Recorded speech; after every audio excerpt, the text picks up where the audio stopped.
Bismillahirrahmanirrahim. Assalamualaikum warahmatullahi wabarakatuh. Assalamualaikum warahmatullahi wabarakatuh. Ustadz, Ustadz bisa langsung buka. Saya hanya ingin memberitahu ibu-ibu bahwa hari ini adalah jadwal kita untuk mendapatkan nasihat atau tausiah dari Ustadz. Insya Allah yang bertema berkata yang baik atau diam. Insya Allah ini juga adalah lanjutan dari 2 ayat yang kita bahas minggu lalu. Karena insya Allah masih banyak pertanyaan yang tertunda kemarin, dan insya Allah ibu-ibu silakan bisa bisa menggantinya untuk hari ini. Silakan yang lain di mute biar Ustadz bisa Tafadhol Ustadz. Bismillahirrahmanirrahim. Assalamualaikum warahmatullahi wabarakatuh. Alhamdulillahi rabbil alamin. Assalatu wassalamu ala rasulil amin. Nabiyyina Muhammadin rahmatullahi lil alamin wa ala alihi wa sahbihi ajma'in. Amma ba'du. Allahumma 'allimna bima yanfa'una wanfa'na bima 'allamtana ya arhamar rahimin. Allahumma rabbana zidna 'ilman nafi'a warzuqna fahma. Allahumma hdina waj'alna sababan liman ihtada ya arhamar rahimin.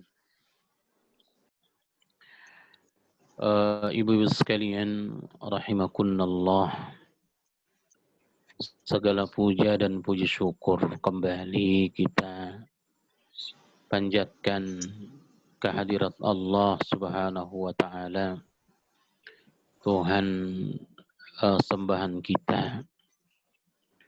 Segala puja dan puji syukur kita ucapkan dan rasakan kepadanya, pengatur segala urusan kita. Kepadanya kita berserah diri, kita lapangkan dada, kita terima segala ketetapannya yang berlaku untuk kita. Allah Subhanahu wa taala yang Maha tahu apa yang terbaik buat kita dan kehidupan kita. Menjaga kita, memelihara kita, mencukupkan segala kebutuhan kita. Dialah Allah Subhanahu wa taala yang Maha Pengasih, Maha Penyayang terhadap seluruh hambanya. Mudah-mudahan ibu sekalian kita ini hamba-hamba Allah yang pandai berterima kasih dimanapun, dalam keadaan apapun. Amin ya rabbal alamin. Kemudian tak lupa salawat dan salam semoga dilimpahkan terus menerus kepada junjungan kita Nabi besar Muhammad sallallahu alaihi wasallam, Nabi yang kita rindukan, Nabi yang berjuang untuk umatnya, Nabi yang banyak jasanya kepada kita.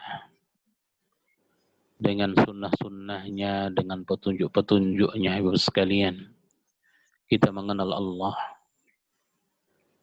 Dengan sunnahnya dan petunjuknya, kita bisa menyembah Allah. Dan kita tahu bagaimana cara menyembah Allah. Dengan petunjuk beliau, ibu sekalian, kita tahu kemana arah hidup ini akan kita bawa. Dan dengan petunjuk-petunjuk beliau, kita tahu proses-proses kehidupan ini, kita tahu persinggahan-persinggahan di akhirat yang akan kita lalui. Dan dengan petunjuk beliau kita tahu bagaimana bertakwa kepada Allah. Dan dengan petunjuk-petunjuk beliau juga kita tahu bagaimana menjaga amanah. Dan salah satu dari amanah itu adalah lisan. Ucapan kita, lisan kita, Ibu sekalian. Karena itu kita bermohon kepada Allah Subhanahu wa taala agar kita ini istiqamah, ya, agar kita ini istiqamah di atas petunjuknya, di atas sunnahnya. Ketika Sufyan ibnu Abdillah datang menghadap kepada Nabi Sallallahu Alaihi Wasallam, lalu kesempatan itu dia gunakan untuk meminta petunjuk kepada Nabi secara langsung dengan ucapan beliau, "Ya Rasulullah, dullani ala amalin yudkhiluni al-jannata," kata beliau. "Ya Nabi Allah, tunjukkanlah kepadaku berupa amalan yang amalan itu bisa memasukkanku ke dalam surga." Itu kata Sufyan ibnu Abdillah radhiyallahu anhu.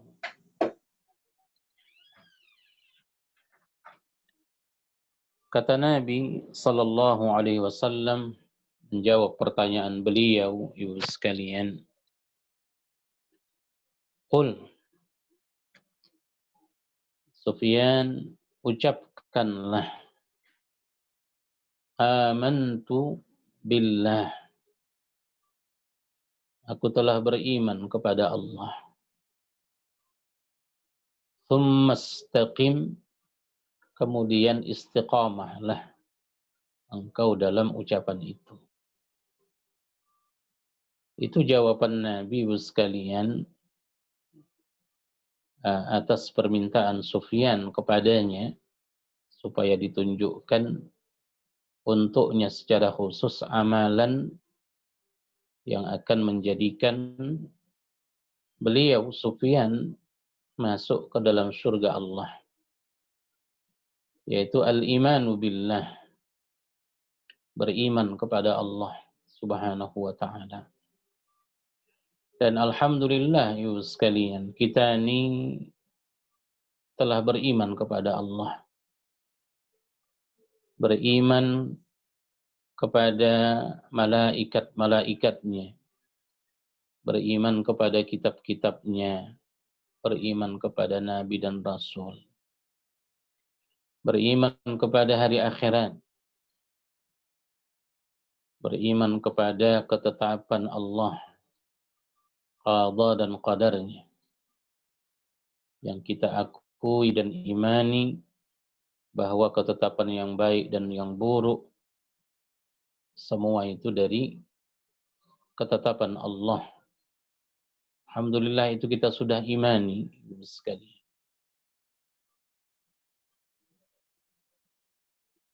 Dan tidak ada satupun yang mengganjal dalam hati kita akan iman. Tidak ada satupun keraguan di hati kita, ibu sekalian, yang berkaitan dengan keimanan ini.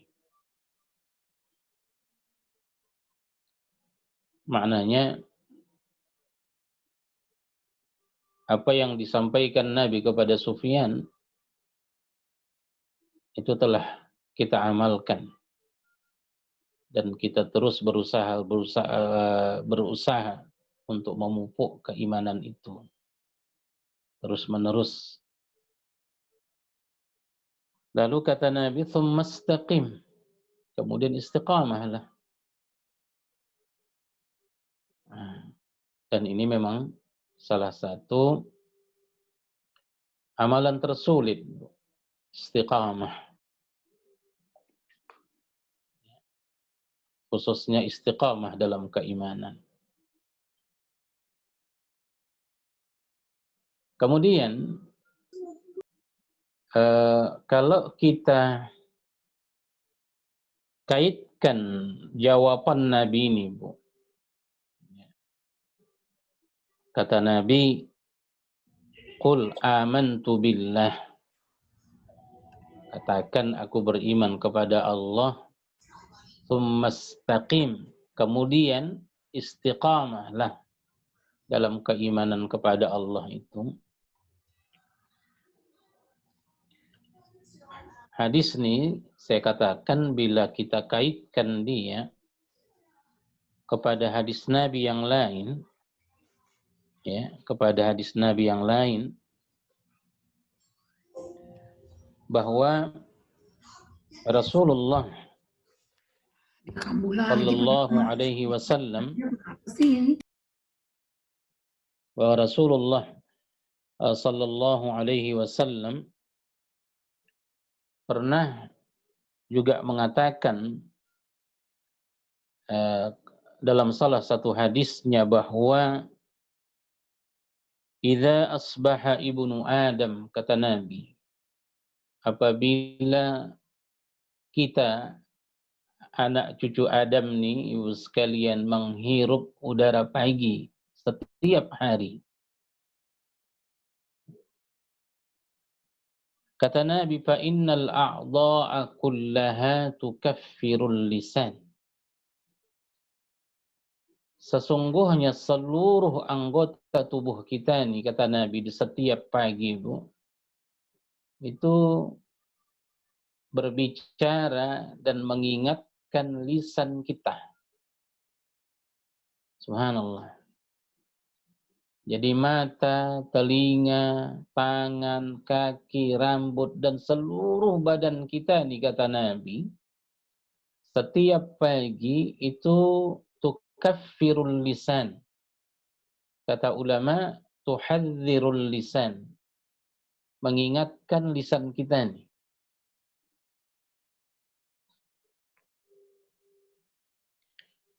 Lalu apa kata anggota tubuh kita nih ke lisan kita nih setiap pagi, Bu?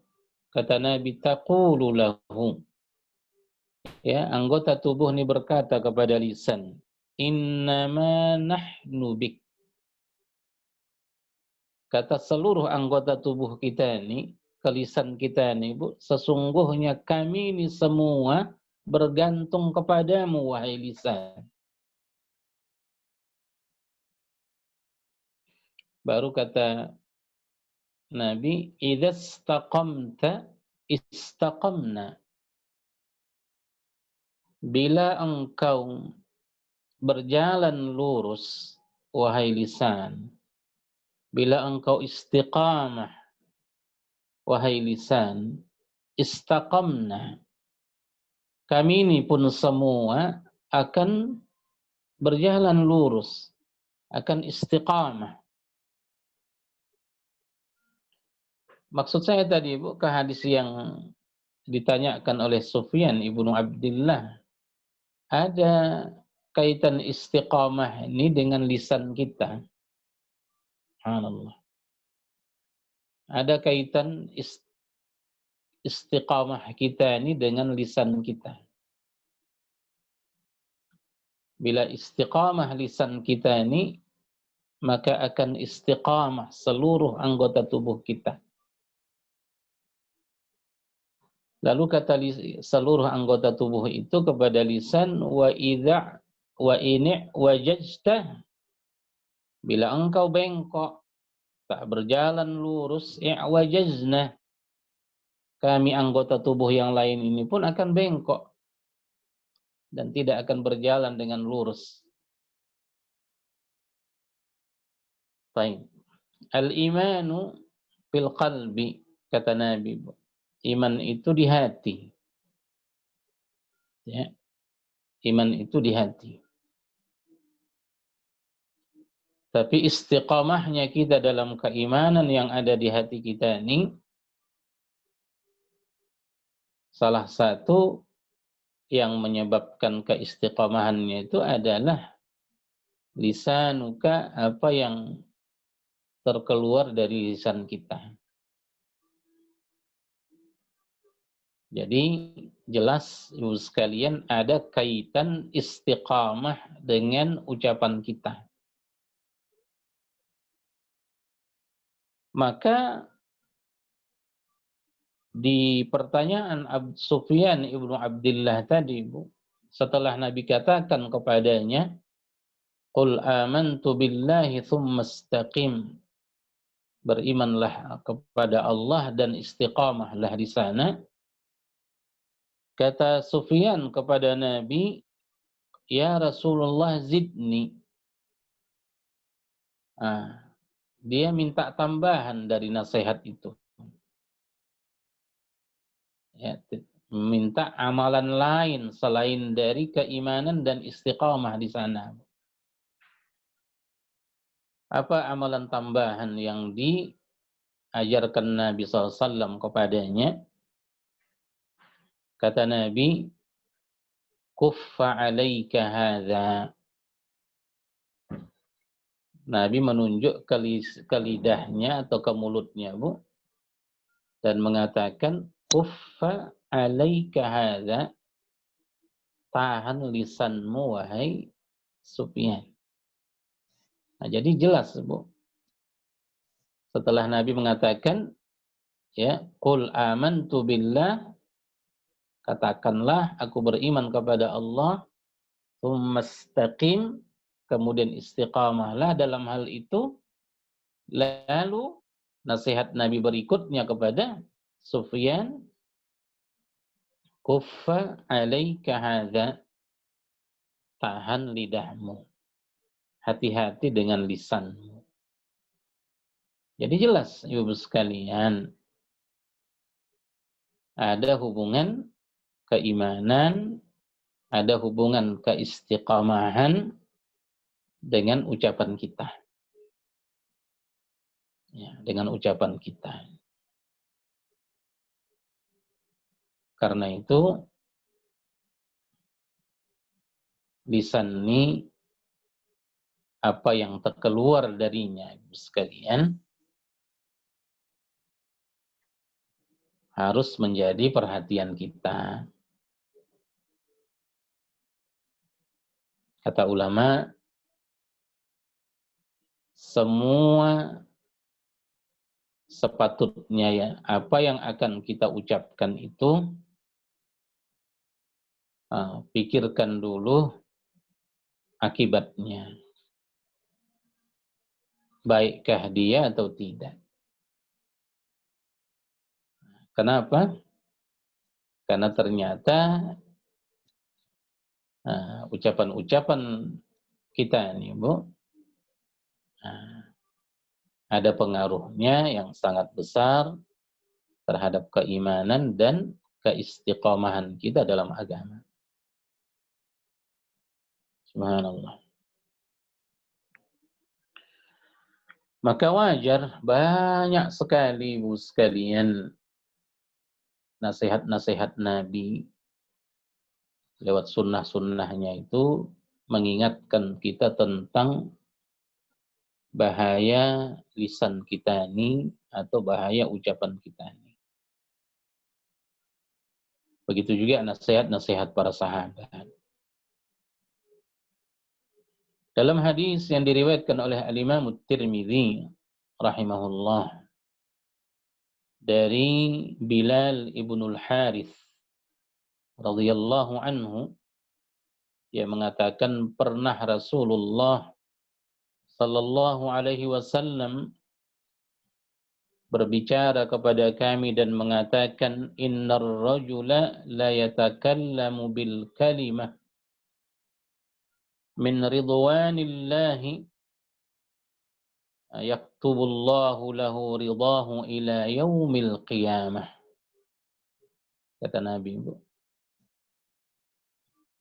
sesungguhnya seseorang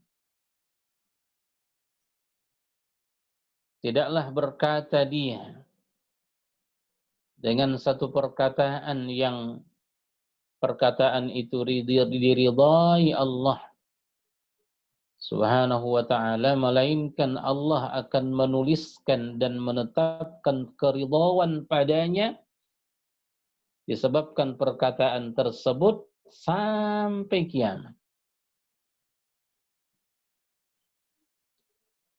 Maknanya Ibu sekalian, bila kita ingin diridhai oleh Allah,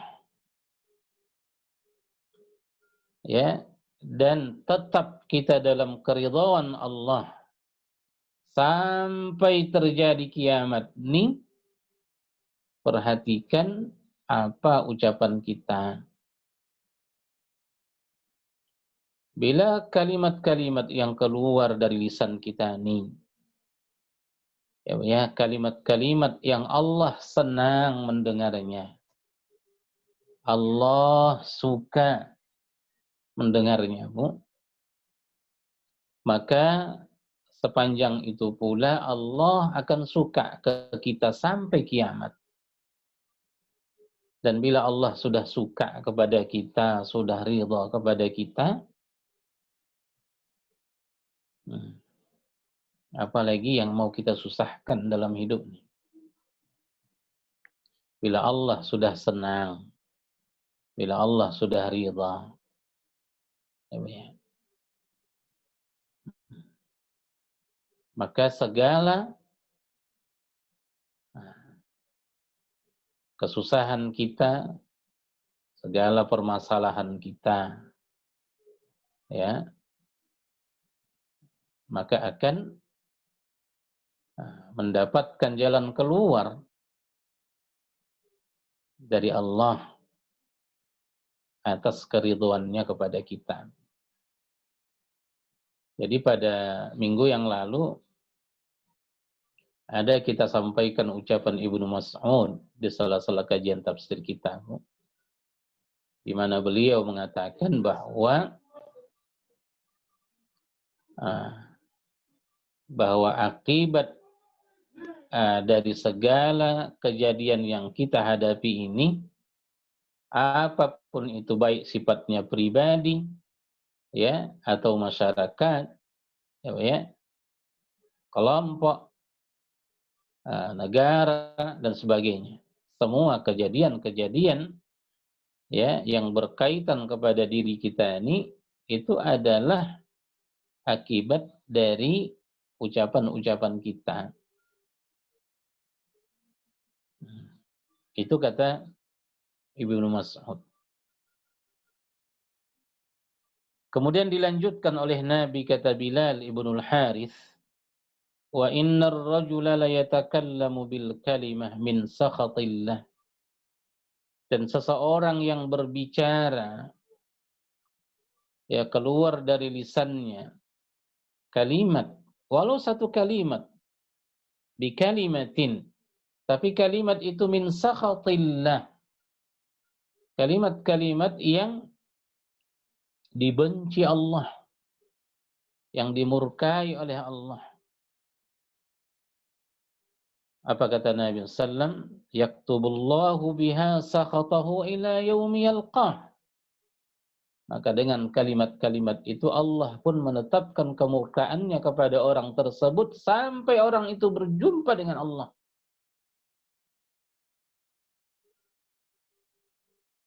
Kata Alqamah, salah seorang yang meriwayatkan hadis ini dari Bilal ibnul Haris, sahabat tadi, kam min kalimatin mana'atni hadithu Bilal ibnul Harith.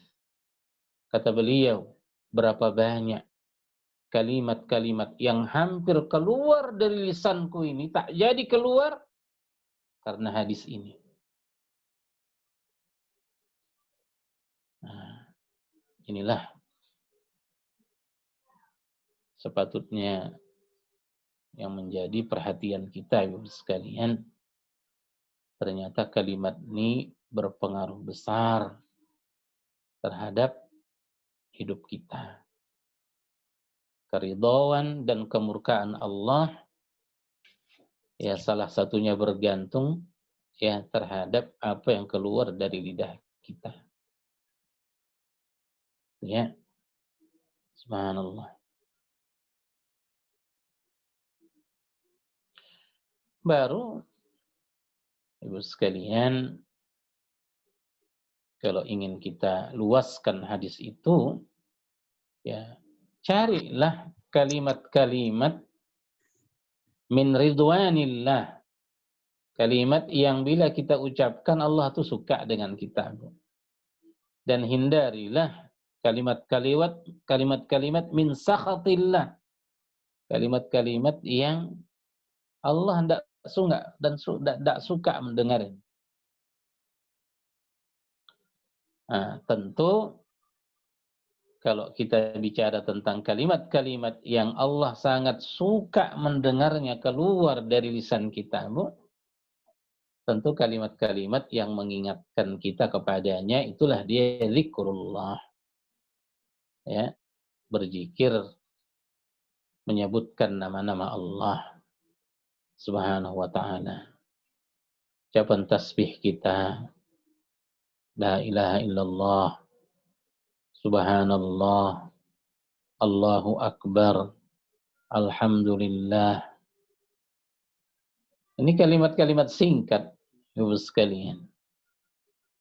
Ya, kalimat-kalimat pendek, ringan di lisan. Tapi ternyata kalimat ini adalah kalimat-kalimat yang menyenangkan Allah bila banyak terucap dari lisan kita. Ya, la ilaha illallah, Allahu akbar, alhamdulillah, astaghfirullah, subhanallah.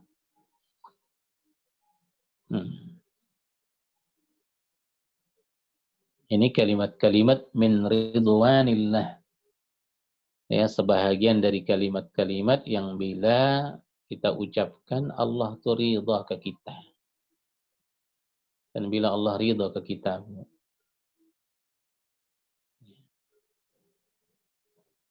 tidak ada lagi yang yang lebih besar, ya, pemberian Allah kepada manusia ini melainkan ridhanya. Makanya Ibu tengoklah dalam Quran itu ketika Allah menjelaskan surga, ya, jannatun tajri min tahtihal anhar wa masakinu tardawnaha. Ketika menjelaskan keindahan surga, lalu menjelaskan tempat tinggal di dalam surga itu yang begitu indah. Setelah penjelasan semua itu, apa kata Allah? Wa ridwanum minallahi akbar. Dan keridhaan Allah itu dari surga itu semua jauh lebih besar. Dan itu juga lah nanti yang diakui oleh penghuni-penghuni surga, Ibu sekalian, setelah mereka menikmati surga itu. Ketika dikatakan kepada mereka, ya, apakah kalian telah puas dengan semua yang kalian rasakan di dalam surga ini? Kata para penghuni surga, wa ma lana la narda ya rabbana. Bagaimana kami tidak puas ya Allah? Engkau telah mengampuni kesalahan kami dan Engkau telah memasukkan ke dalam surgamu karena rahmatmu kepada kami. Engkau telah hidangkan semuanya kepada kami. Diakui oleh penghuni surga kenikmatan-kenikmatan itu semua. Yang mudah-mudahan kita termasuk orang-orang yang mengucapkan itu nanti insyaallah.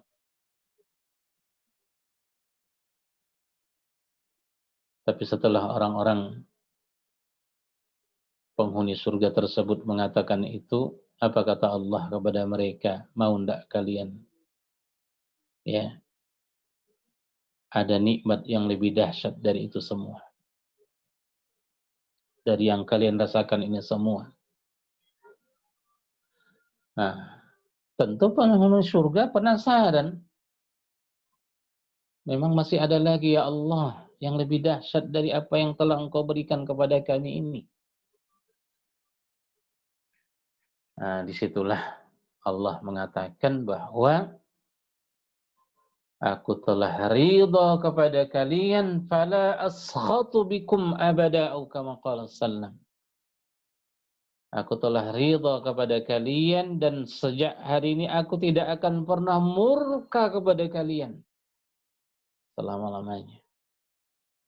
Jadi keridhaan Allah itu ternyata puncak dari nikmat tertinggi yang akan kita dapatkan nanti, dan salah satunya untuk mendapatkan keridhaan Allah itu adalah lewat lisan kita. Kalimah min ridwanillah.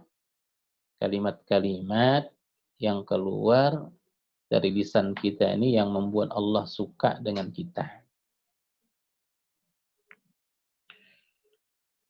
Sebaliknya juga, kita berlindung kepada Allah, ya, jangan sampai Allah memurkai kita lewat kalimat-kalimat yang keluar dari lisan kita. Jadi besar ternyata ibu sekalian pengaruh kalimat-kalimat ini kepada kita.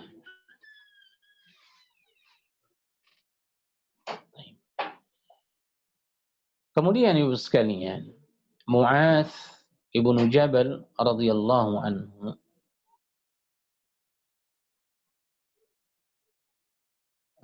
pernah juga mendapatkan nasihat yang cukup panjang dari Nabi.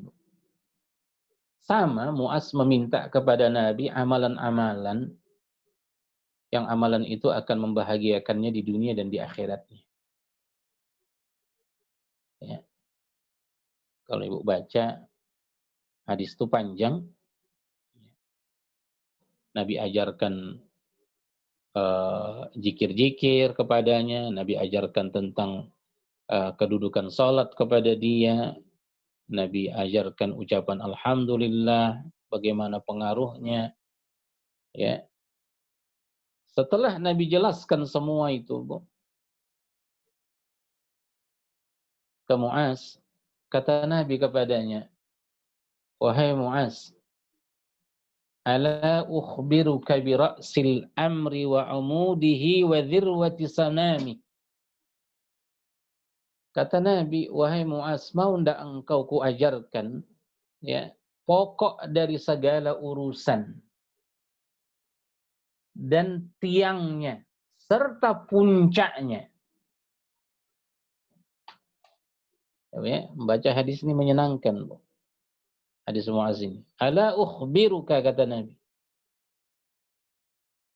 Mau enggak ku beritahu engkau ra'sul amri, ya, pokok dari segala urusan, wa amudihi, dan tiangnya, tiang segala urusan, wa dzirwatu sanamih, dan puncak segala urusan.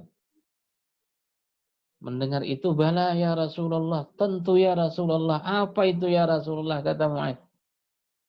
Baru kata Nabi, ra'sul amri al-Islam. Pokok segala urusan itu ya Islam. Wa amuduhu, sedangkan tiangnya adalah salat. Ya, sedangkan tiangnya adalah salat. Wa dzirwati sanami, sedangkan puncak tertingginya adalah jihad. Ya. Jadi Islam, salat, jihad, Bu. Itulah pokok segala urusan Islam, tiangnya.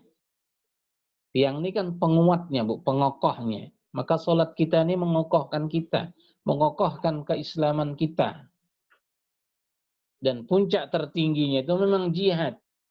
Zirwatu sanami itu, Bu, itu punuk unta. Unta itu, ya, bagian tertinggi dari tubuhnya itu apa namanya itu? Ya, yang ada di apa? Bokongnya itu. Punuk unta namanya. Yaitu dalam bahasa Nabi itu zirwati sinami. Begitulah puncak dari ketinggian jihad dalam Islam. Jadi tiangnya itu salat, puncak tertingginya itu adalah jihad. Itu keterangan Nabi kepada Muaz. Dan Muaz sangat gembira mengucapkan itu, mendengar itu. Tapi ibu tengok lagi, ketika Nabi SAW, ya di penghujung hadis itu mengatakan kepada Muaz, ala ukhbiruka bimilaki kullih. Nah ini yang paling terpenting. Wahai Muaz, mau ndak engkau kuajarkan supaya engkau mendapatkan itu semua, ya, agar engkau bisa mendapatkan Ra'sul Islami, bahwa apa kita katakan tadi, pokok segala urusan itu Islam, tiang itu salat, puncaknya tertinggi adalah jihad. Mau ndak engkau supaya engkau dapatkan itu semua, ya, mau ndak engkau kuberitahu caranya, kata Nabi. Makin penasaran Muaz. Apa itu ya Rasulullah? Tentu ya Rasulullah. Ajarkanlah ya Rasulullah. Kalau sudah bergabung 3 perkara ini, Bu, ya, Islam, salat, jihad, nah, tidak ada lagi yang kurang dari kita. Nah,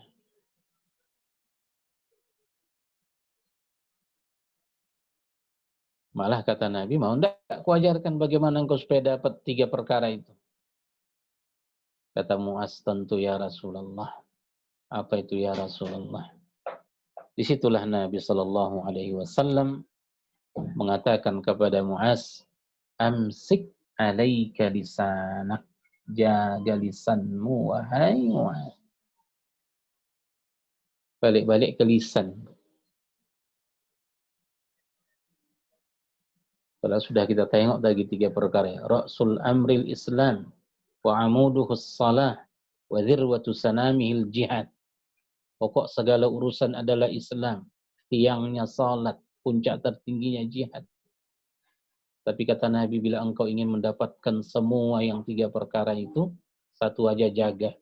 Amsik alaika lisanak, jaga lisanmu. Subhanallah.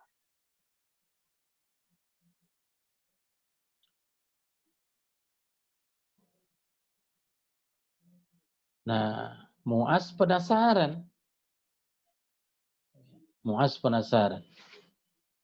Dan mengatakan kepada Nabi, ya Rasulullah, ya awa inna la mu'akhadhuna bima natakallamu bih.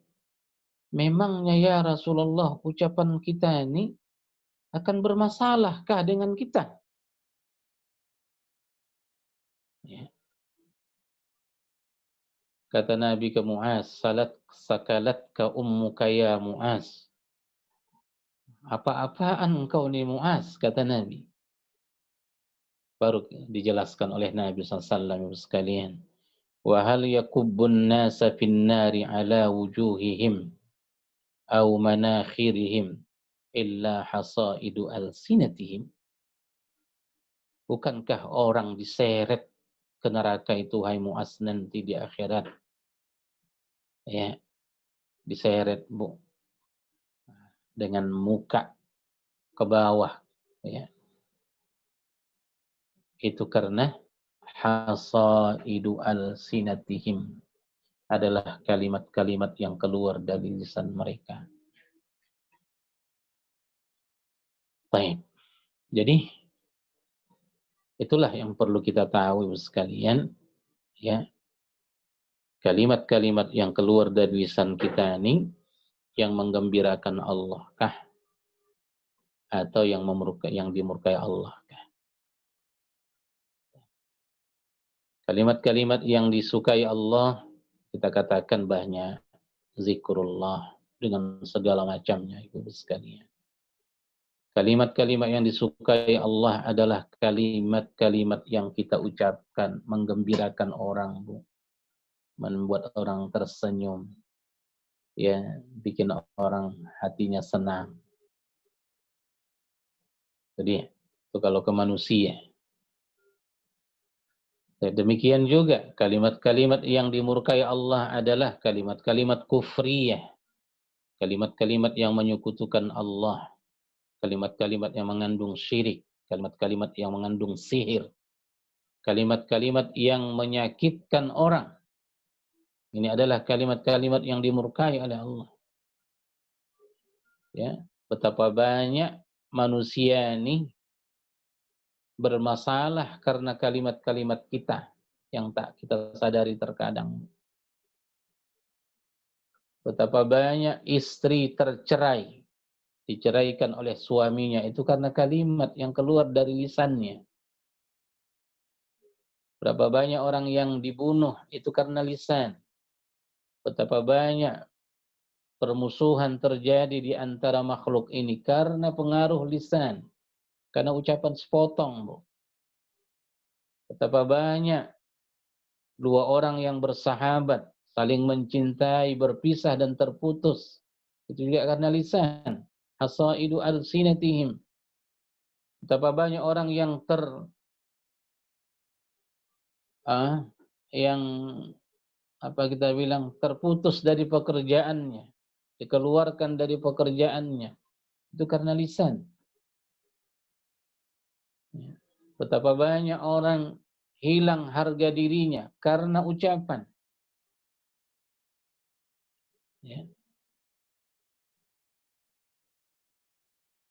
Subhanallah. Itulah dia.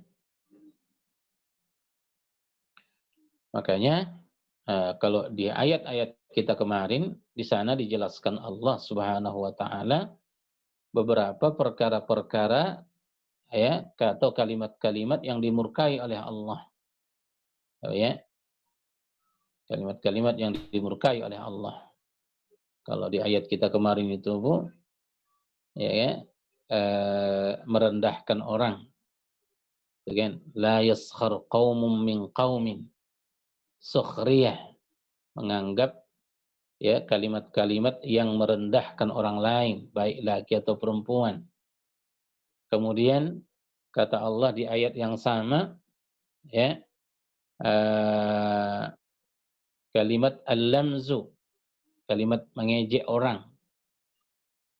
Kemudian bi'salismul fusuku alal iman, seburuk-buruk panggilan adalah kalimat-kalimat ya fasik di sesudah keimanan.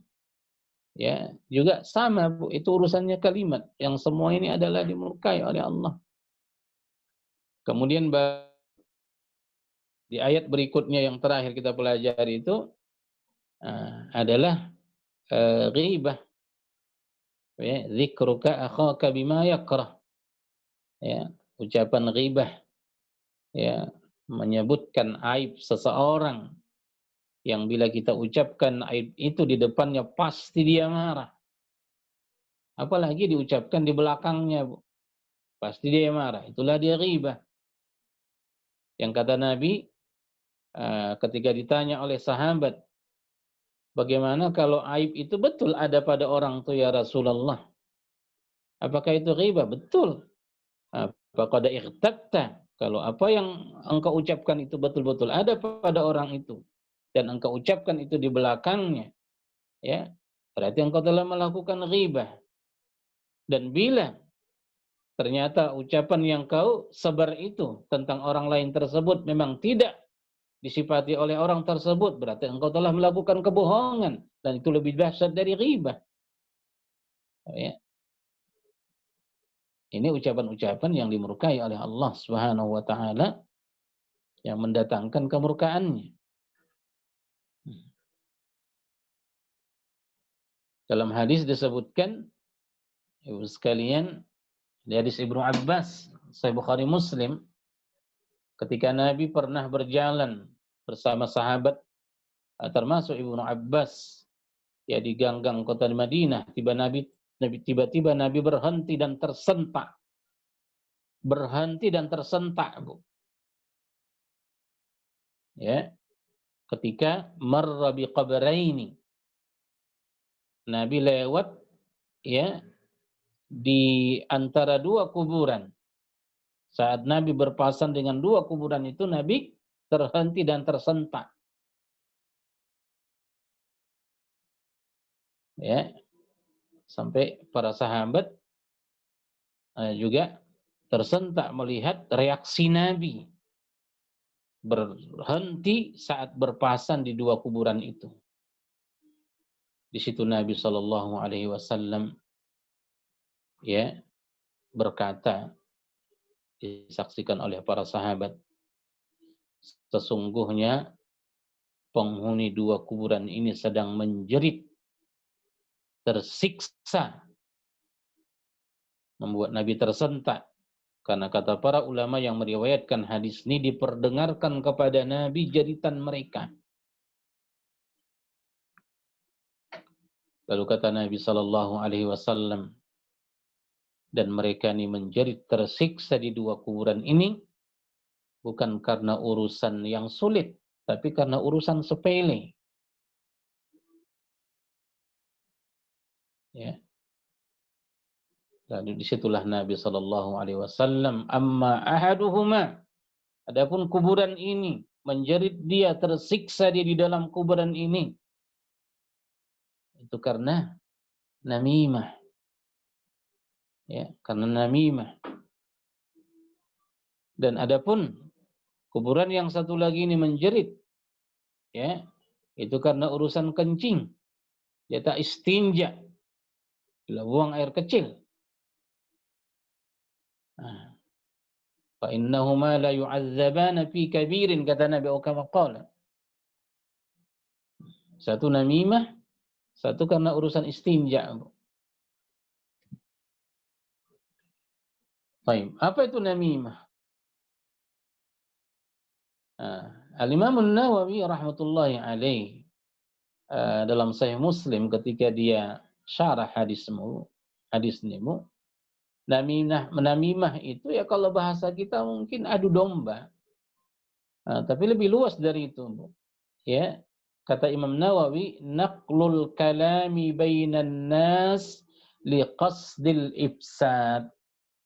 Atau kama qala, kira-kira demikian bahasa beliau, bahwa namimah itu adalah ya menyebarkan satu berita, cerita, ucapan bainan nas, ya, kepada orang-orang, tujuannya apa? Liifsad, ya, untuk merusakkan persatuan, persahabatan, ya, di antara orang. Ya. Bahasa kita mungkin adu domba. Ya. Jadi naqlul kalam, membawa satu berita tujuannya untuk merusak ketenangan orang. Itulah namimah yang Nabi Shallallahu Alaihi Wasallam mengatakan, iyyakum, hati-hati kalian dengan ucapan-ucapan menyebar-nyebar berita ini. Karena kata ulama, namimah yang dilakukan oleh orang 1 jam, ya, itu lebih buruk pengaruhnya daripada yang dilakukan penyihir 1 bulan, atau demikian. Walau namimah itu dia semacam bahagian dari sihir. Karena ketika orang sudah mendengarkan satu berita yang tak benar, orang tersihir dengannya sehingga merubah, ya, hati dan sikap orang setelah mendengar ucapan itu.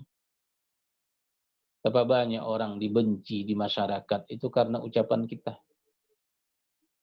Betapa banyak orang dijauhi, ya, dikucilkan, ya, itu karena ucapan dan sebagainya. Itulah bahaya namimah, bahwa pengaruh buruk namimah 1 jam itu lebih berbahaya dari pengaruh sihir 1 bulan, kata ulama. Karena itulah ibu sekalian, balik kita ke judul yang mungkin sudah ibu maklumi, ya, berkatalah yang baik atau diam. Ini diambil dalam hadis Nabi SAW. Man kana yu'minu billahi wal yawmil akhir falyaqul khairan aw liyasmut. Siapa yang beriman kepada Allah, kata Nabi, beriman dia kepada hari akhirat, ya. Kata Nabi, falyaqul khairan, berkatalah yang baik, yang diridhai Allah, yang menyenangkan orang, membuat orang tersenyum, bikin orang bahagia, ya. Atau kalau tidak, usmut, diam, ya, diam. Subhanallah. Kemudian dalam hadis Tirmidzi pernah diceritakan kepada Nabi, Bu,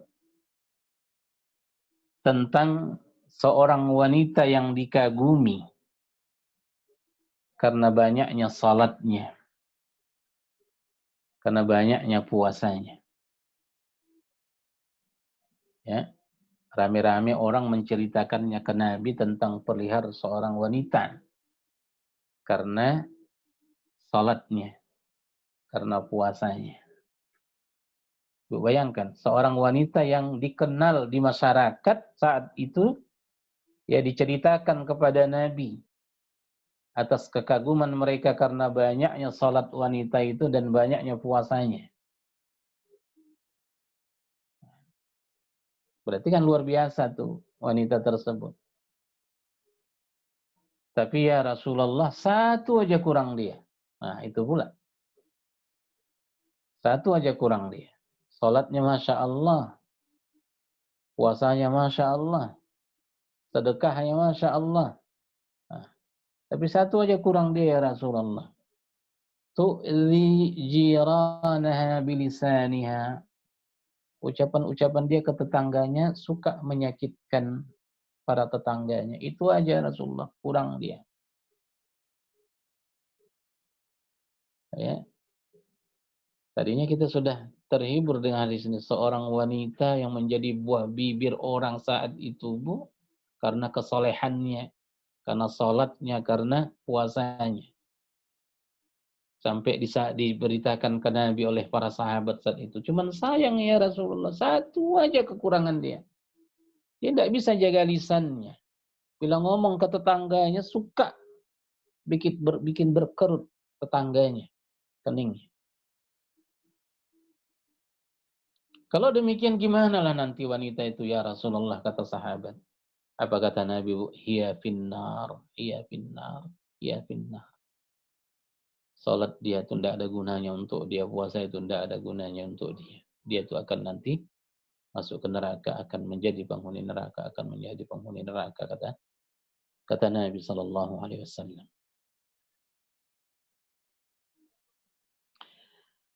Baik. Bicara lisan ini ngeri. Kita yang berbicara pun ketika membaca hadis-hadis Nabi kita ngeri. Saya membaca hadis-hadis Nabi yang saya sampaikan ke ibu nih, setiap saya baca hadis ini saya istighfar. Ya Allah, ngeri. Ya. Baik. Aisyah radhiyallahu anha pernah duduk dengan Nabi. Biasalah, Bu. Ya kan? Hidup dengan seorang suami yang punya banyak madu, yang bermadu nih, ya sering cekcok di antara mereka. Ada apa kita bilang? Betul. Ya. Biasalah sesama maduan tuh bersaing untuk memperebutkan cinta Rasulullah sallallahu alaihi wasallam. Aisyah pernah mendengar Nabi, ya, ketika duduk di samping Nabi memuji Safiyah. ya, Safiyah, salah seorang istri Nabi Shallallahu Alaihi Wasallam dari bangsa Yahudi, Khaybar. Ketika Nabi sebutkan ya di depan Aisyah ya kekaguman Nabi terhadap Safiyah, apa kata Aisyah? Cemburu dia, Bu.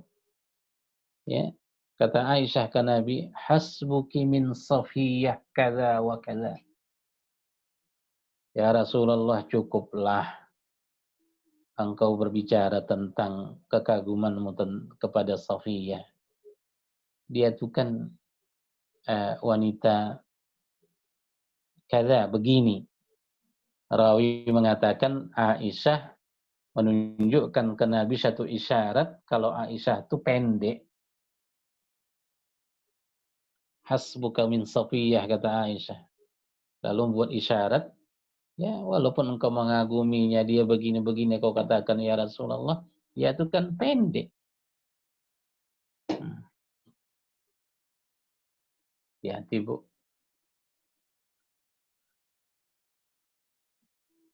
Langsung Nabi bersikap ya terhadap ucapan Aisyah itu dengan isyarat loh. Isyarat dengan tangan menunjukkan kalau diucapkan dia itu wanita pendek.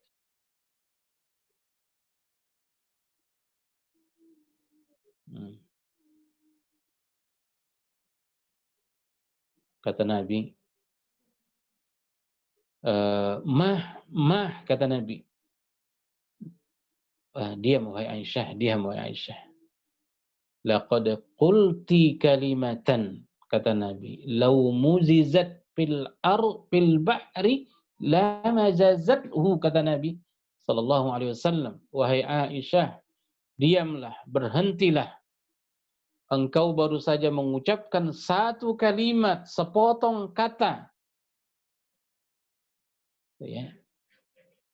Lau muzizat fil bahri, andaikan ya bau dari dosa ini dicampurkan dia ke laut, lamazazathu, maka laut itu akan rusak, akan menjadi bau karena pengaruh busuk dari ucapan ini.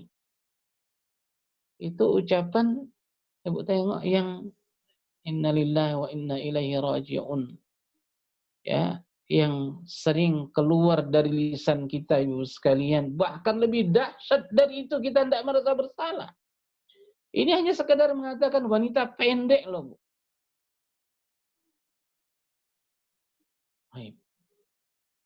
Wanita pendek. Itu dengan isyarat. Kita tidak bisa bayangkan bagaimana ucapan-ucapan kita ini. Yang lebih parah dari sekedar mengatakan wanita pendek. Ya, subhanallah.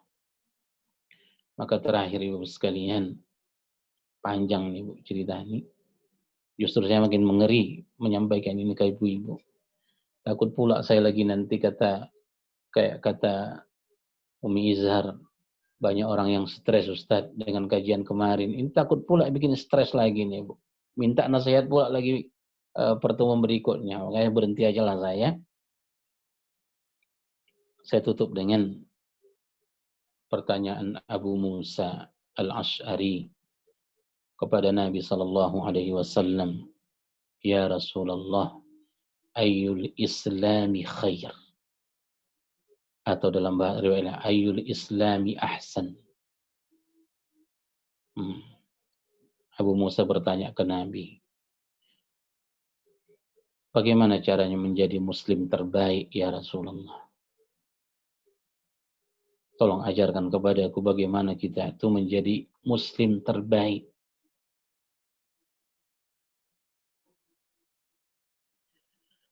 Qala sallallahu alaihi wasallam, bersabda Rasulullah sallallahu alaihi wasallam, man salimal muslimuna min lisanihi wa yadihi. Muslim terbaik itu, kata Nabi, adalah, Ibu tengok, perhatikan hadis ini, Nabi tidak mengatakan Muslim terbaik itu yang banyak sholatnya, yang banyak puasanya, yang banyak sedekahnya,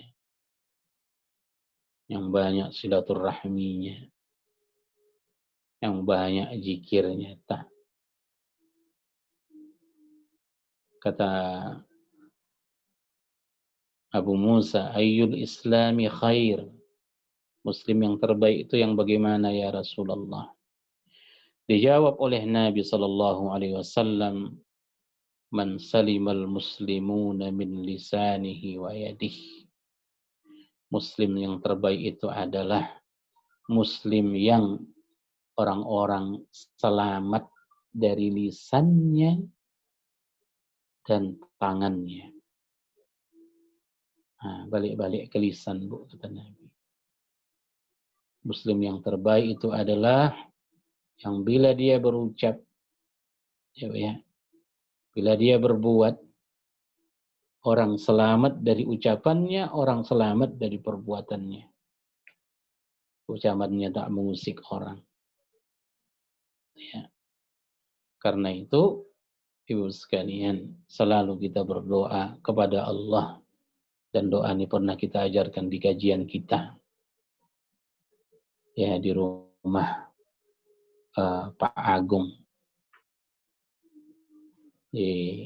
Yang telah meninggalkan kita. Doa ini, Bu. Yaitu doa yang kita baca, yang sunnah dibaca di setelah kajian. Yang di dalam doa itu ada permintaan kita kepada Allah. Ya, la taj'al musibatana fi dinina. Allahumma la taj'al musibatana fi dinina. Jangan, ya Allah, janganlah engkau jadikan musibah-musibah kami ini dalam agama kami. Ya, jangan engkau jadikan musibah-musibah kami dalam Islam kami. Jangan engkau jadikan, ya Allah, musibah-musibah kami dalam cara beragama kami. Mungkin di antara kita ada yang tak paham dengan makna hadis ini. Allahumma la taj'al musibatana fi dinina.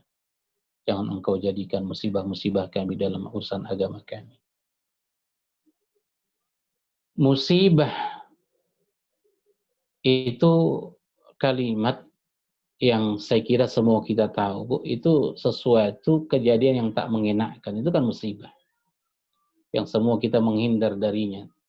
Jangan sampai kita tertimpa musibah. Ya, musibah itu ternyata dua. Musibah di dunia, musibah yang sifatnya duniawiyah. Ada musibah dalam agama.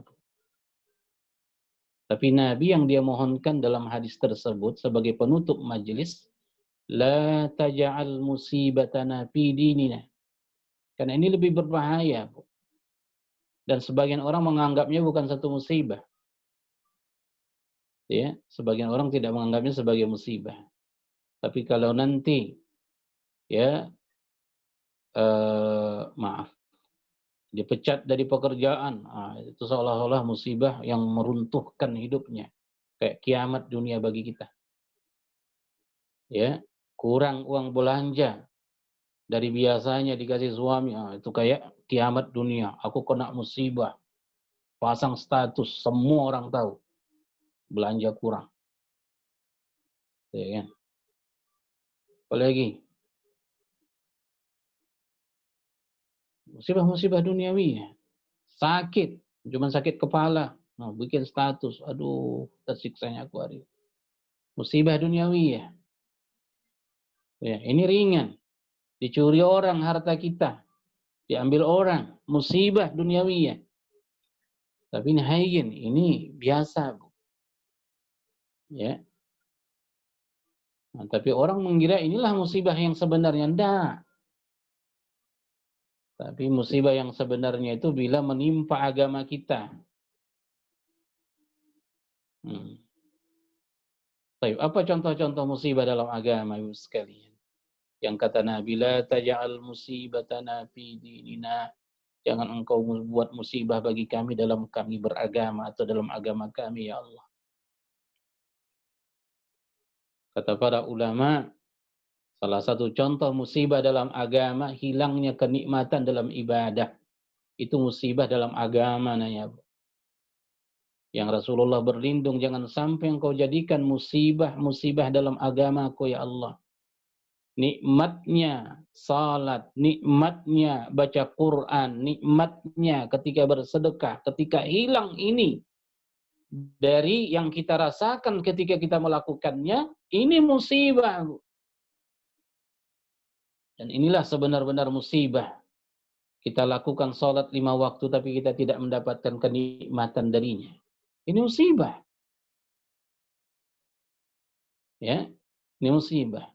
Salat kita jaga, salat witir kita jaga setiap malam. Sedekah kita terus kita berikan, doa kita panjatkan. Tapi lisan kita tidak jaga. Ini musibah dalam agama.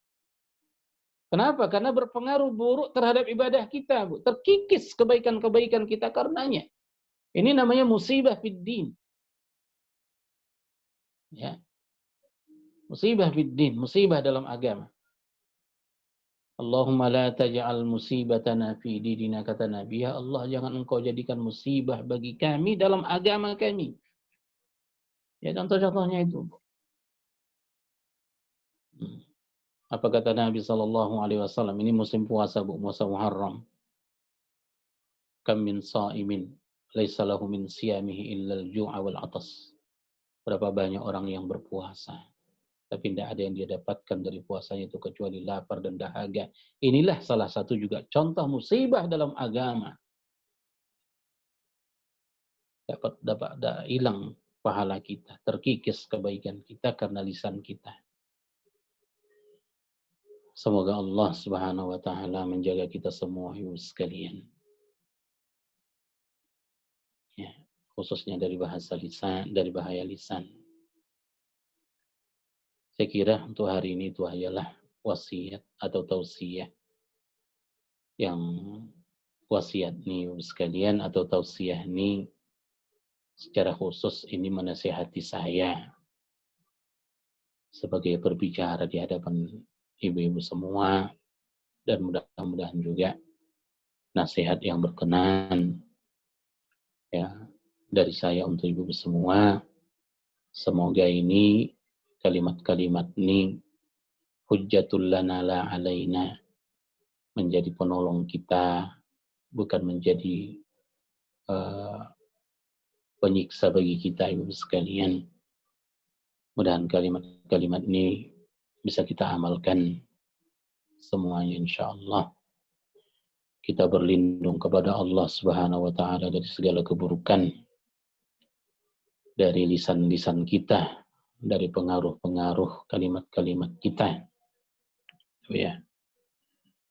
Karena terakhir ibu sekalian, bisa jadi musibah-musibah yang kita alami ini, ya, keresahan-keresahan batin yang kita rasakan ini, masalah-masalah duniawiyah yang kita hadapi, belum menemukan jalan keluarnya, apapun itu, baik urusan rezeki, baik urusan jodoh, baik urusan kesehatan, dan sebagainya ibu sekalian, urusan kesempitan, belum menemukan kelapangan.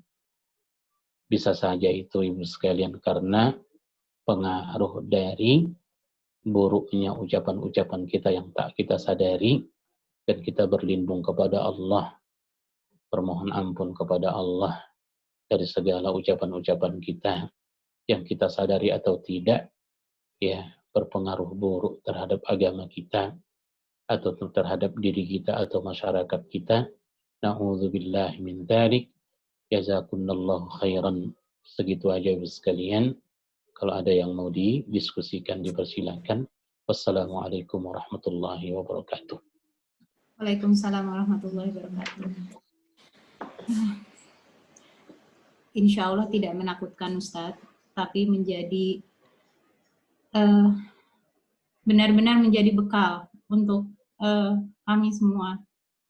karena begitu indahnya Islam ya Ustadz, kalau saya bisa mengambil dari kajian-kajian yang sudah kami dapati selama ini, seperti sebaik-baiknya Muslim ternyata adalah di mana orang-orang sekitar kita akan selamat dari lisan dan tangannya. Lalu sebaik-baiknya seorang istri yang soleha adalah yang wajahnya menyenangkan pada saat suaminya memandang. Masya Allah, ini semua Allah sebenarnya tidak membebankan untuk kita beribadah yang sulit gitu. Ya, betul. Tapi justru kita harus mencari apa ya Ustaz, benang merahnya, ruhnya dari agama yang indah ini loh Ustaz. Masya Allah, alhamdulillah hari ini kita dapat ilmu lagi yang akan mengingatkan kita semua, ibu-ibu semua, memudahkan jalan kita, insya Allah mendapat keridhaan Allah. Silakan untuk yang bertanya. Tarik nafas. Inhale. Ustadz mau tanya nih Pak Ustadz. Silakan Mama Eti. Silakan Bu. Saya tuh punya tetangga tapi dia kontrak ya di kompleks saya. Nah, pertama, dia itu, apa kabar dulu Bu? Yang lama nggak jumpa. Alhamdulillah sehat Pak Ustadz. Ya, alhamdulillah. Ini Ibu di mana sekarang nih? Di Bandung Ustadz. Oh di Bandung, Bandung. Iya. Oke Bu, alhamdulillah. Iya. Sehat semua ya, Bapak, anak-anak semua. Sehat. Alhamdulillah Ustadz. Betul Ibu. Iya. Dia itu kontrak tetangga saya itu kontrak di kompleks saya. Dan kita emang berbeda keyakinan. Terus dia itu kok kayaknya seenaknya aja gitu loh. Kan kompleks saya itu bukan kompleks yang besar, kecil. Jadi dia tuh parkir mobil kira-kira menempati yang di depan rumahnya dia, di depan gate kayak gitu. Jadi itu mobil dia semua. Jadi ya orang-orang tuh ya pada komplain kayak gitu. Terus kita kan punya wadah punya WA kayak gitu, komplek kayak gitu. Udah dikasih tahu lewat situ, tapi kok kayaknya dia nggak maksudnya nggak peduli gitu loh. Nah, suatu saat saya lagi jalan gitu, istrinya tuh nyinggung, pokoknya kita jangan inilah nanti ada yang komplain kayak gitu sambil lihat saya. Terus kita sebagai seorang tetangga dan sebagai seorang muslim menegur atau kita diem aja ya Pak Ustadz? Kalau orang seperti itu gitu loh. Kalau menegur saya tuh males berargumen dan takutnya dia nanti membenci saya. Jadi saya jadi nggak nyaman gitu loh. Saya bukan cari masalah, maksudnya bukan saya nggak mau cari musuh gitu loh. Jadi saya harus bersikap seperti apa? Oke. Baik. Pertama, apa yang Ibu sampaikan ini memang di sana sini banyak terjadi ya. Tapi intinya perbuatan apa yang Ibu ceritakan ini sudah merusak kenyamanan umum.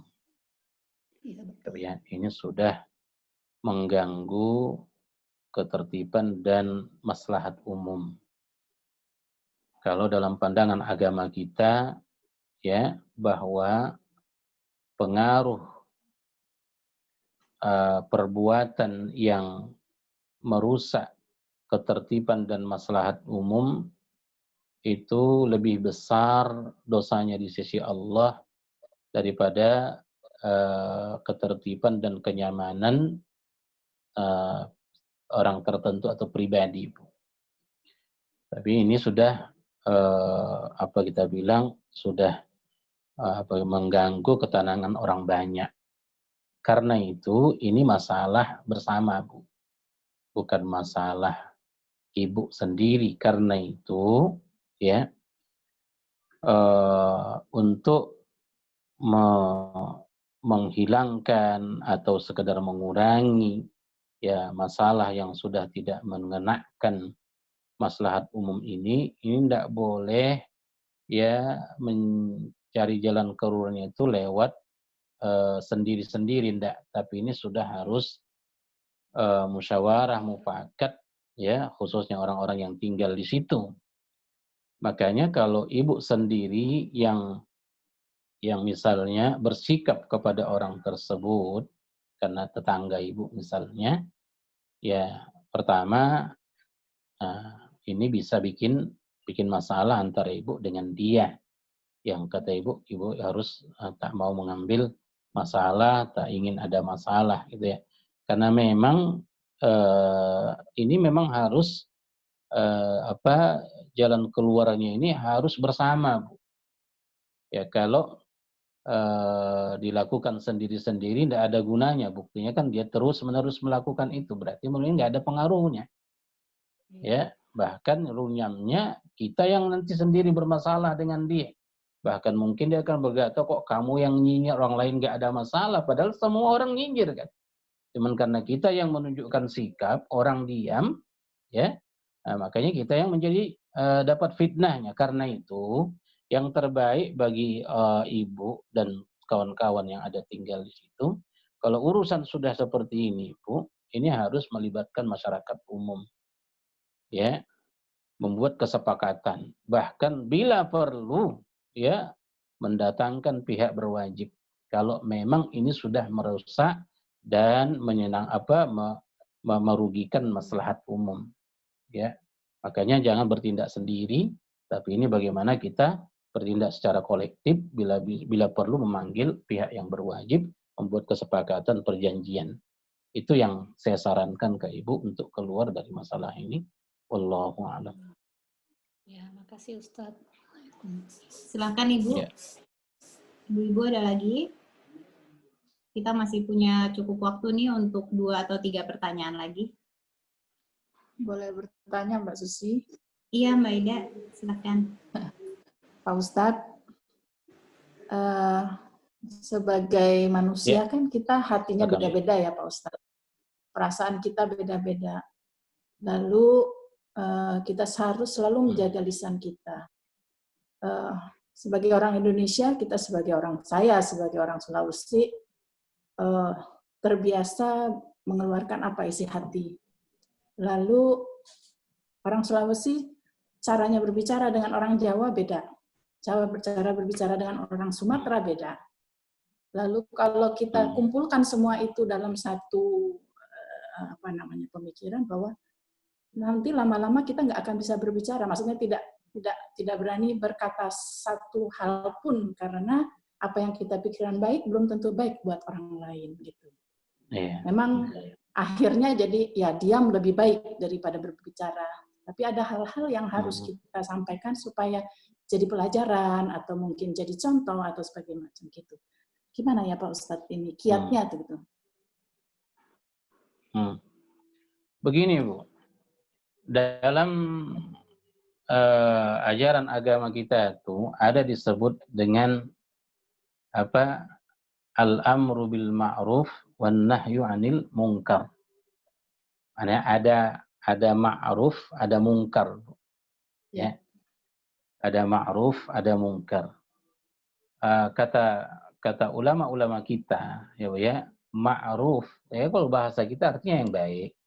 Ya, munkar berarti sesuatu yang diingkari. Ya. Ketika ulama kita menjelaskan ini, ma'ruf di sini, Bu, baik itu ya, baik dengan nama ma'ruf itu bukan ditentukan oleh dalil Quran atau Sunnah. Bahwa itu yang ma'ruf itu dikatakan dia baik bukan karena Quran mengatakannya baik, bukan karena hadis mengatakannya baik. Sebagaimana juga sesuatu yang mungkar, ya, dikatakan dia mungkar bukan karena Al-Quran mengatakannya mungkar atau bukan Sunnah mengatakannya mungkar. Tapi ma'ruf dengan mungkar itu, Ibu sekalian, itu dikatakan di penentuannya itu adalah kalau ke ma'ruf yang baik itu urfi, ya. Maknanya dia dikatakan baik karena baik menurut pandangan satu masyarakat. Dikatakan dia mungkar karena mungkar menurut pandangan satu masyarakat. Karena itu seperti Ibu katakan tadi, ya, terkadang ma'ruf bagi orang Sulawesi, Bu, ya kan? Ma'ruf bagi orang Sulawesi belum tentu ma'ruf bagi orang Jawa. Gitu ya. Ma'ruf bagi orang Batak seperti saya belum tentu ma'ruf bagi orang lain. Jadi ma'ruf ini mengikut kepada tempatan. Karena di situ ukurannya urfi, orang banyak, Bu. Ya, orang banyak bila mengatakan ini baik itu ma'ruf. Makanya kadang-kadang dia kepada keadaan atau kadang kepada tempat, ya, kadang kepada suku, ya, bahkan kepada bangsa. Ya, bagi orang Arab bukanlah sesuatu yang ma'ruf bila kita tanyakan kepadanya apa kabar istrimu. Itu mungkar, Bu, di sini. Ya, itu mungkar di sini. Nah, tapi bagi kita orang Indonesia itu hal yang biasa. Apa kabar ibumu, apa kabar istrimu? Itu ma'ruf bagi kita, itu sesuatu yang baik. Ya kan? Nah, makanya di sini ada perbedaan-perbedaan antara ma'ruf di satu tempat ke tempat lain, di satu komunitas dengan komunitas lain. Karena itu yang menjadi perhatian kita, Bu, ya, yang menjadi perhatian kita setiap kita berbicara harus kita usahakan ada ma'ruf, ya, ada sesuatu yang ma'ruf itu yang semua komunitas menganggap itu baik. Ya. Itu satu. Kita pilihlah kalimat-kalimat, pembicaraan-pembicaraan yang semua siapapun bila mendengarnya mengatakan bahwa perkataan itu baik. Ini satu yang harus kita usahakan dalam hal ini. Udah itu, ya Bu ya, kalimat yang keluar dari lisan kita, Bu, bergantung niatnya apa.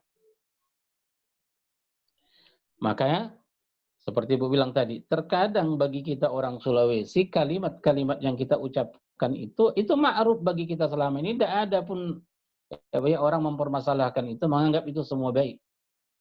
Tapi ternyata didengar oleh orang lain. Ya, didengar oleh orang lain yang tak sesuku dengan kita, bermasalah baginya. Yang menjadi patokan di sini, Bu, apa niat Ibu? Kalau selama ini Ibu kenal ucapan yang Ibu sampaikan ini adalah sesuatu yang ma'ruf, tidak ada masalah, ya kan? Tidak ada yang masalah di situ. Maka mitra bicara kita harus tahu itu.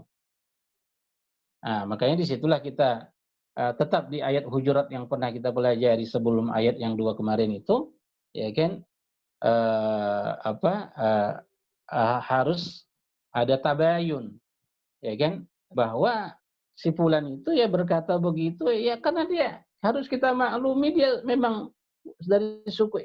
Jadi ini pun perlu menjadi perhatian kita dengan siapa kita bicara, Bu. Memang terkadang jadi masalah kalau kita tak pahami ini. Ya, ada istilah kan, daripada saya digoda orang Batak, mending saya dimarahi orang Sunda, gitu kan? Ya, ini kan kema'ruf mengikut kepada tabiat suku dan sebagainya. Makanya disitulah kita perlunya terkadang seperti pelajaran kita sebelumnya, lapang dada itu, Bu. Ya, husnul dzan. Selalu kita bilang bersangka baik dari kalimat yang keluar dari ucapan orang.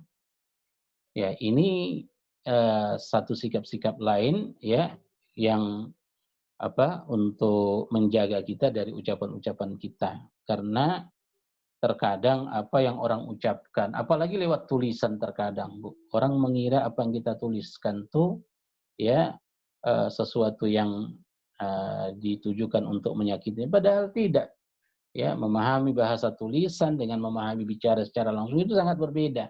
Makanya disinilah perlunya kita berlapang dada, Ya seperti yang saya sampaikan pada minggu lalu itu, bila terucap kalimat dari seseorang, ya kan, yang kalimat itu bisa diartikan di situ 70 makna, dan dari 70 makna itu 69 di situ makna yang tak mengenakan. Satu bisa dimaknakan kalimat itu baik, harus yang satu ini yang menjadi pandangan kita. Begitu kita bersikap, ya, supaya kita selamat dari permasalahan-permasalahan ini. Wallahu a'lam. Kasih Pak Ustaz. Sama-sama. Alhamdulillah. Allah khair. Ini juga dalam rumah tangga, Ustadz, dengan latar belakang yang berbeda dan ya hari-hari yang hampir 24 jam antara suami istri juga terkadang memahami, yang satu dari Betawi, yang satu Jawa halus, gitu Ustadz. Niatnya mau ngerayu, tapi ujung-ujungnya ditimpuk. Jadi ya, mungkin Ustadz juga bisa kasih tips, Ustadz. Ini adalah bagian dari lisan yang karena ya terkadang habit ya Ustadz buat seorang wanita, apalagi ada waktu-waktu tertentu yang kenapa ngegas terus gitu, kenapa ini. Mungkin Ustadz bisa kasih nasihat khusus untuk hal ini. Iya, saya baru mengalami ini. Tadi malam saya menuliskan sesuatu. Ya biasa orang Medan, bahasa kampung saya. Tapi Uminya Sophia mengira saya semacam mengucapkan kalimat tak baik tentang dirinya ke saudara di kampung. Sampai satu malam ini saya tak dicakapi. Saya tenang aja. Ini enggak menjelekan siapapun. Ya. Tapi di sini, Bu, betul ya. Betul seperti Bu bilang tadi. Saya Batak. Saya istri ini. Ketika terjadi itu, ya, pertama kita ungkapkan keterus terangan. Ini tips saya kalau Ibu minta itu kan. Tidak ada maksud apapun, ya, tanyakanlah ke mereka tentang ucapan ini, apakah ini ada bermaksud buruk atau tidak, sebagainya. Tetap saya bicara, saya belikan sarapannya segala macam, tenang dia sekarang, gitu ya. Damai. Jadi ini sebenarnya, Bu, balik kepada kearifan masing-masing, ya kan? Balik kepada kearifan masing-masing. Iya, ini sesuatu yang tidak bisa kita hindari. Tapi terkadang memang hikmah di balik ini banyak, ya. Karena kalau tidak ada cekcok, Bu, dalam keluarga itu tidak enak juga. Dan begitu kata mereka yang sudah lama berkeluarga, betul, Bu. Tapi begitu kita selesai cekcok segala macamnya, ya bagi seolah-olah kita kayak pengantin baru lagi. Jadi ada hikmah di balik cekcok itu yang kadang-kadang lewat ucapan dan sebagainya. Jadi ini tidak menjadi masalah, ini sesuatu biasa. Ya, tinggal kita ya pandai-pandai bagaimana caranya, dan kita sama-sama mengetahui siapa pasangan kita. Ya, kalau kita sudah tahu tabiat pasangan kita, apa karakternya, segala macam, dan itu pengaruh dari keluarga siapa dia, dari mana dia berasal, saya kira ya, ini mudah diatasi. Ya, itu mudah diatasi, insya Allah. Insya Allah. Jadi kearifan masing-masing ya Ustadz yang harus dipupuk terus ya. Iya. Insya Allah. Makanya balik-balik kepada apa kita bilang tadi, husnul dzan. Ya. Kalau semuanya kita pakai menilai sesuatu hanya dengan negatif saja, Bu, bikin cepat kita tua. Makanya lapang-lapangkanlah dada itu. Insya Allah. Silahkan ibu-ibu, masih ada satu pertanyaan atau dua. Oh, maaf saya nggak baca chatnya. Boleh tanya? Iya, silahkan Mbak. Assalamualaikum Ustaz. Assalamualaikum, silakan. Berarti. Masya Allah ya, ini suatu patokan buat kita semua ibu-ibu untuk menjaga lisan yang sangat luar biasa, sangat susah Ustaz. Apalagi kita bergaul ya Ustaz. Kadang keceplosan, kadang bercanda. Nah yang ingin saya tanyakan Ustaz, tentang ucapan lisan yang bisa menyakiti seseorang, tetapi kita tidak sadar gitu Ustaz. Kita tidak sadar bahwa itu menyakiti, tetapi orang lain menangkap itu menyakiti. Itu misalnya sindiran yang mungkin sifatnya kita bisa lakukan kadang bercanda, ya. Kan biasa kalau kita ibu bergaul, mungkin contohnya mungkin kita kita punya mobil baru, mungkin ada yang beli mobil baru juga, dia menyindir, wah ada yang beli mobil baru padahal yang butuh saya yang beli dia. Nah kayak gitu. Sedangkan kita yang sebenarnya itu sesuatu yang biasa, tapi ada yang menganggap wah aku disindir dan ditertawakan banyak orang. Apakah itu merupakan hal yang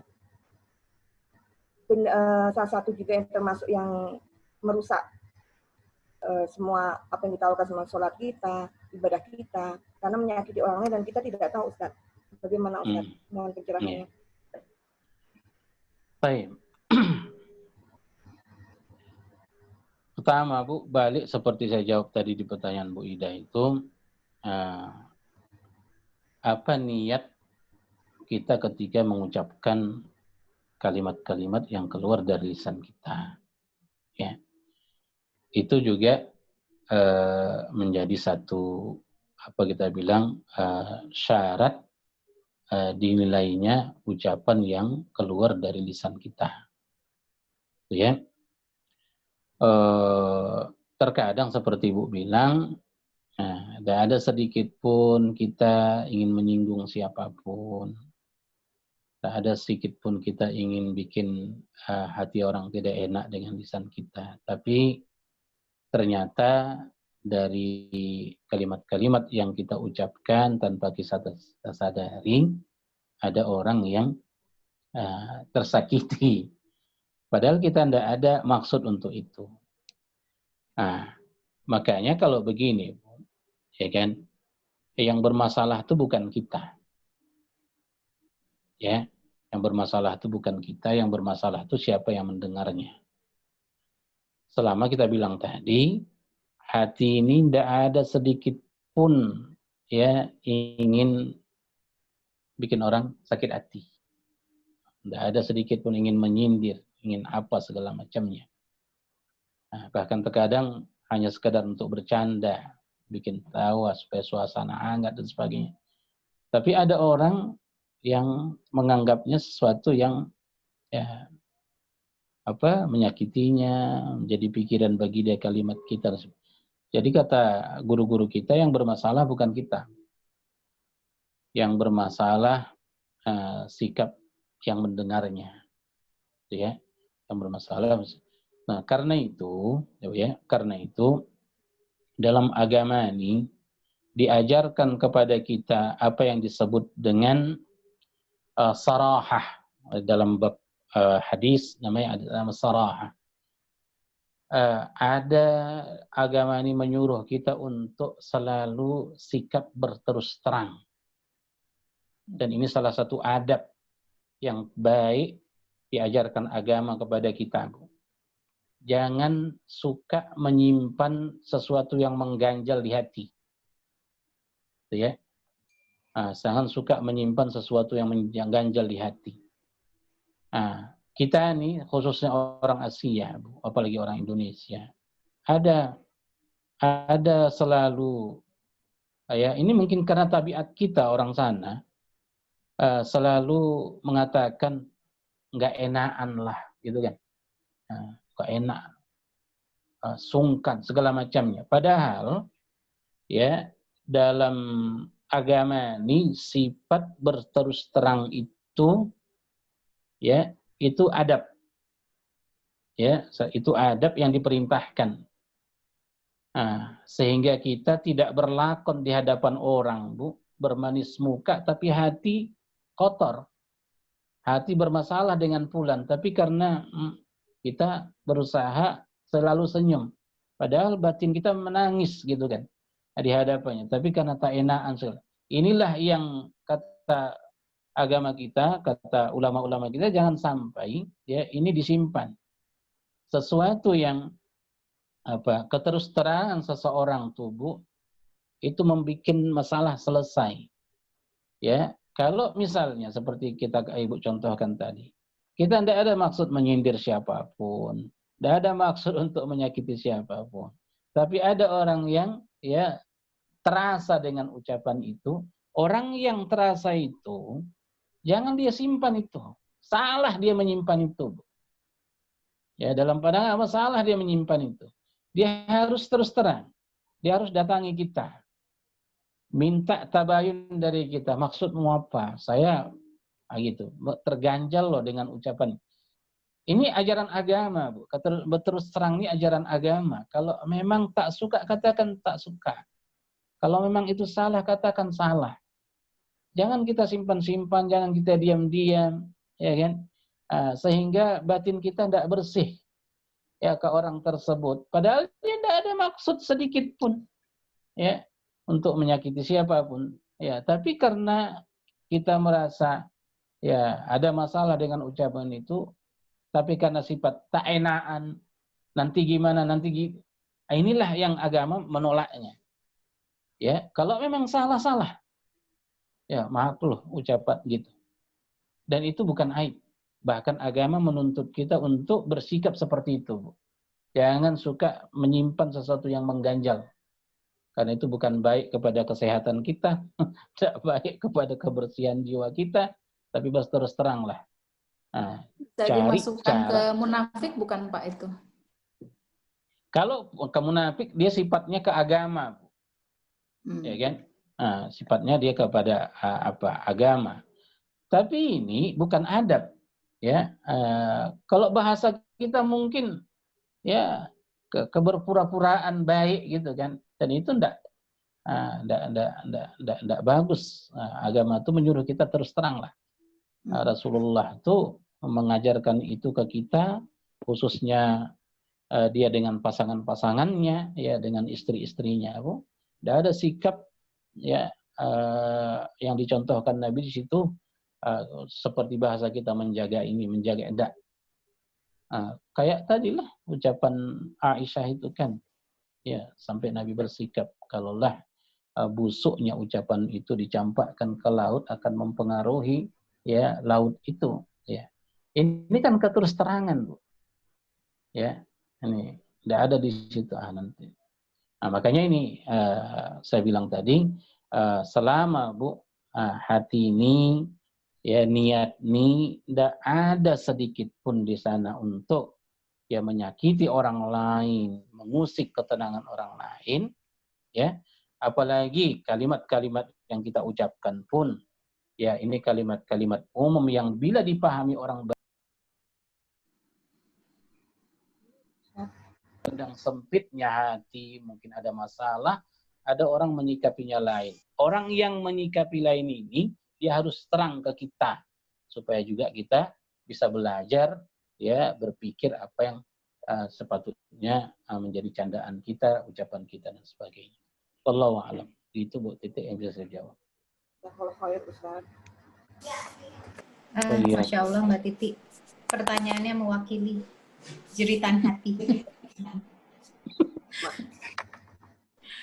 Udah hampir 11.30, masih ada ibu-ibu satu lagi kalau masih ada sebelum kita tutup dengan doa. Oke, Ani. Ya. Pak Ustadz menyambung pertanyaannya Mbak Titi. Kalau misalnya ternyata tadi kan tersinggung gitu ya tanpa sengaja gitu. Kemudian kita nggak tahu dari orang yang bersangkutan, kita mendengar dari orang lain dan atas inisiatif kita sendiri gitu. Karena memang niatnya tidak bermaksud untuk menyinggung beliau. Terus kita misalnya menjelaskan atau klarifikasi dan kemudian kita minta maaf. Tapi misalnya orangnya tuh gitu dia karena merasa udah tersinggung banget gitu ya untuk versinya beliau. Terus kalau seandainya nggak memaafkan itu kita masih tetap dosa atau gimana tuh Ustadz? Terima kasih. Sama menyambung sedikit Ustadz, kalau misalnya solusinya adalah lebih baik nggak usah diungkapin gitu loh, karena at the end tidak akan memberi benefit apapun ke kita.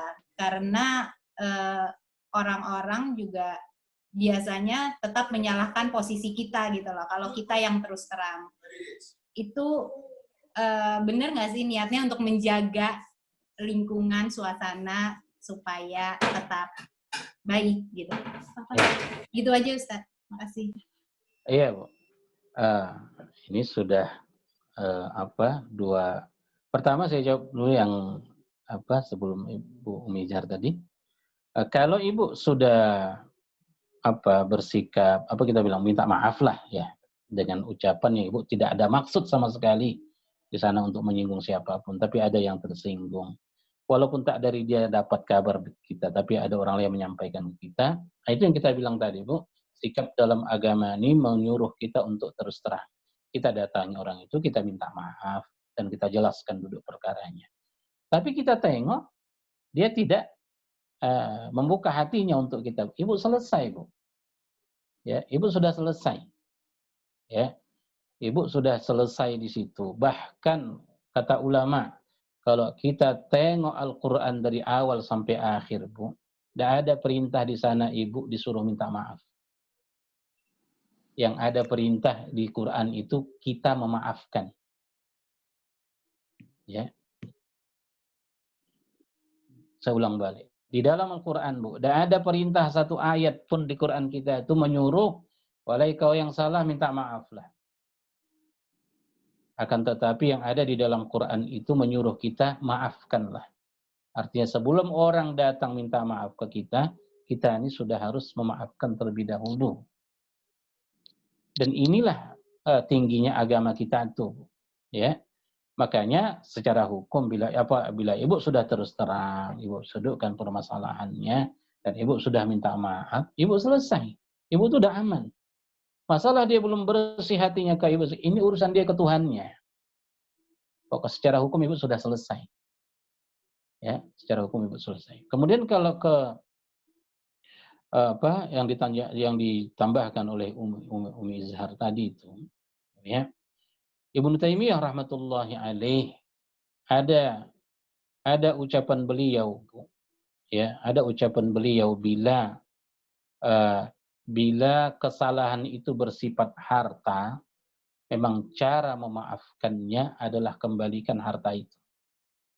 Bila ada yang kita ambil yang bukan punya kita, agar kita kemudian kita menyadari kesalahan itu, maka ini tidak akan terselesaikan sebelum ya haknya kita kembalikan. Baik, yang kedua kata beliau, ada satu kesalahan tuh, Bu, yang bila kita berterus terang kepada orang, ya justru ya akan membuatnya makin marah dan sebagainya, ya. Misalnya, ini contoh Ibnu Taimiyah rahmatullahi alaih. Kalau kita ghibah, Bu, kita omongkan kesalahan orang atau aib orang di depan orang lain. Lalu sadar kita setelah kita belajar ternyata ini bahaya akibatnya buat kita. Dan kita sadari, ya Allah aku baru ghibah. Lalu kita datangi orang itu. Ya, lalu kita datangi orang itu.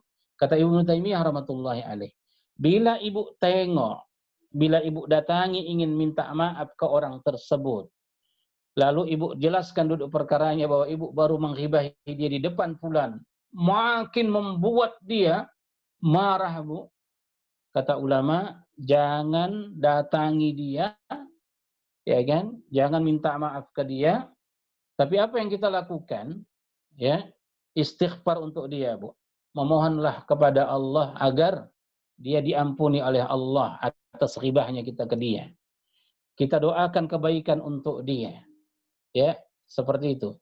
Kemudian kata beliau, obah pembicaraan kita yang tadinya aibnya kita sampaikan ke orang, kita obah itu menjadi kebaikan dia yang kita sampaikan ke orang.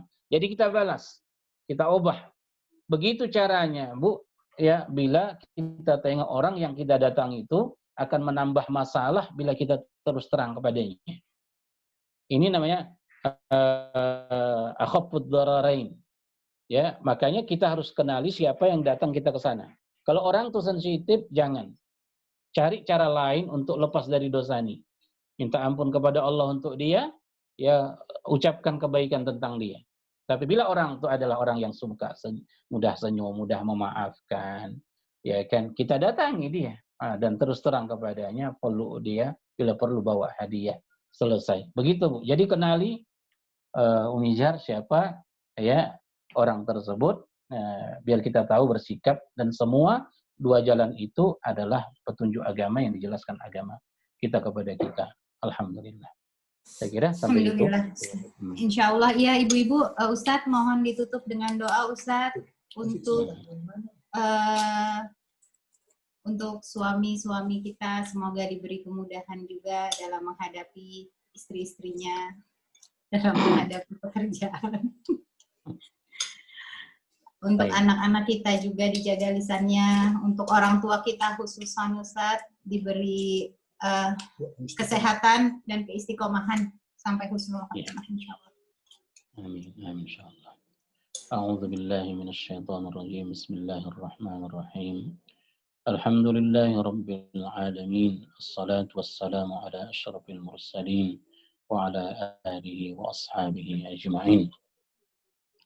اللهم اجعل جمعنا هذا جمعا مرحوما وتفرقنا من بعده تفرقا معصوما اللهم اهدنا واجعلنا سببا لمن اهتدى يا أرحم الراحمين اللهم اهدنا واجعلنا سببا لمن اهتدى يا مجيب السائلين اللهم اهدنا وارحمنا واجعلنا سببا لمن اهتدى يا مجيب السائلين اللهم أرنا الحق حقا وارزقنا اتباعه وأرنا الباطل باطلا وارزقنا اجتنابه اللهم لا سهل إلا ما جعلته سهلا وتجعل الحزن إذا شئت سهلا فسهل أمورنا يا أرحم الراحمين اللهم يا مجيب السائلين اللهم اغفر لنا ذنوبنا ولوالدينا وارحمهما كما ربيانا صغيرا اللهم اغفر لنا يا مجيب السائلين في أفعالنا وأقوالنا ولساننا وجميع أعضائنا يا أرحم الراحمين اللهم إنا نعوذ بك من علم لا ينفع وقلب لا يخشع ودعاء لا يسمع ومن نفس لا تشبع ومن دعوة لا يستجاب لها يا أرحم الراحمين اللهم حسن أخلاقنا اللهم حسن أخلاقنا اللهم حسن أخلاقنا وأقوالنا وألسنتنا يا أرحم الراحمين اللهم بارك لنا في أمورنا اللهم بارك لنا في أرزاقنا اللهم بارك لنا في أزواجنا يا أرحم الراحمين اللهم بارك لنا في أزواجنا يا مجيب السائلين ربنا آتنا من لدنك رحمة وهيئ لنا من أمرنا رشدا ربنا آتنا في الدنيا حسنة وفي الآخرة حسنة وقنا عذاب النار وصلى الله وسلم على نبينا محمد صلى الله عليه وسلم سبحان ربك رب العزة عما يصفون وسلام على المرسلين والحمد لله رب العالمين سبحانك اللهم وبحمدك أشهد أن لا إله إلا أنت أستغفرك وأتوب إليك. Saya mohon pamit duluan ibu sekalian. Wassalamualaikum warahmatullahi wabarakatuh. Waalaikumsalam warahmatullahi wabarakatuh.